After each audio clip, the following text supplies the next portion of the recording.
31শে December রাত 12টা 1 মিনিটের সময় বাংলাদেশের শহর সমূহে বাজি পোড়ানো শুরু হয়। কথা ঠিক কিনা? আমি জিজ্ঞেস করতে চাই, এটা কি খ্রিস্টানের দেশ? জোরে বলেন, এটা কি খ্রিস্টানের দেশ? অবশ্য আমাদের দেশে খ্রিস্টান, হিন্দু, বৌদ্ধ যারা আছে তারাও আমাদের নাগরিক, সন্দেহ নাই। কিন্তু এই দেশ হচ্ছে পৃথিবীর দ্বিতীয় বৃহত্তম মুসলিম দেশ। খ্রিস্টানেরা নববর্ষ উদযাপনের জন্য বাজি পোড়াক, ফুর্তি করুক, যা মোল্লায় তাই করুক, কিন্তু একজন মুসলমান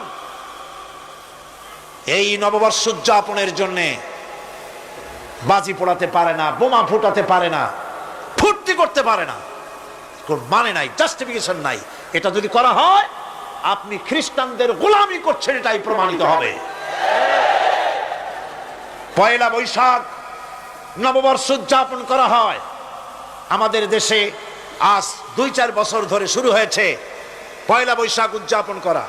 পয়লা বৈশাখে সকালবেলায় বাসন্তী রঙের শাড়ি পরে সারা রাত রাস্তায় আলপনা এঁকে রমনা লেকের পাশে গিয়ে যুবতী আর যুবকরা বাসন্তী রঙের শাড়ি পরে সূর্য উদয়ের পানে করজোড়ে সেদিকে তাকিয়ে বলে, এসো হে নববৈশাখ স্বাগতম হে। বৈশাখও বলে, বাবাজিরা আমারে ডাকতেছো?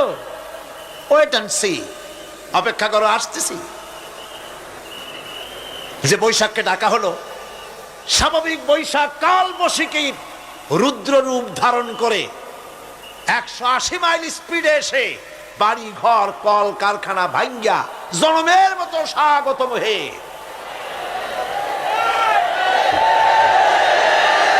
এরপর রাজনৈতিক নেতৃবৃন্দ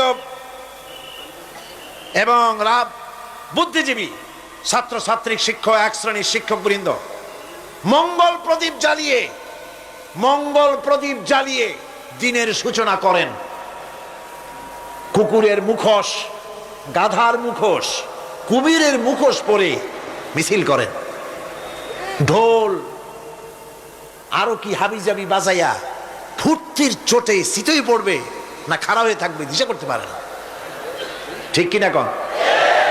আমি জিজ্ঞেস করি, পয়লা বৈশাখের সাথে উদযাপন, নববর্ষ উদযাপনের সাথে মুখোশ পরার সম্পর্ক কি? গরু আর গাধার শূকরের মুখোশ পরে আপনি কি বুঝাতে চান যে নতুন বছরটা জাতির সাথে গাধার মতো ব্যবহার করবেন অথবা কুকুরের মতো? নাউযুবিল্লাহি মিন যালিক। মুসলমানদের জন্য জায়েজ নাই, হারাম হারাম।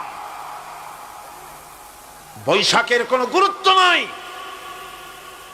পয়লা বৈশাখ যদি কিছু করতেই হয়, ফজরের নামাজ পড়ে, দরুদ পড়ে, তেলাওয়াত করে আল্লাহর কাছে মুসলমানের দোয়া করা দরকার। আল্লাহ, বিগত বছরটা পার করেছি গুনাহ করে, নাফরমানি করে, আগামী বছর আমাদেরকে নেককার বানাও, নামাজি বানাও, চরিত্রবান বানাও, দিনদার বানাও।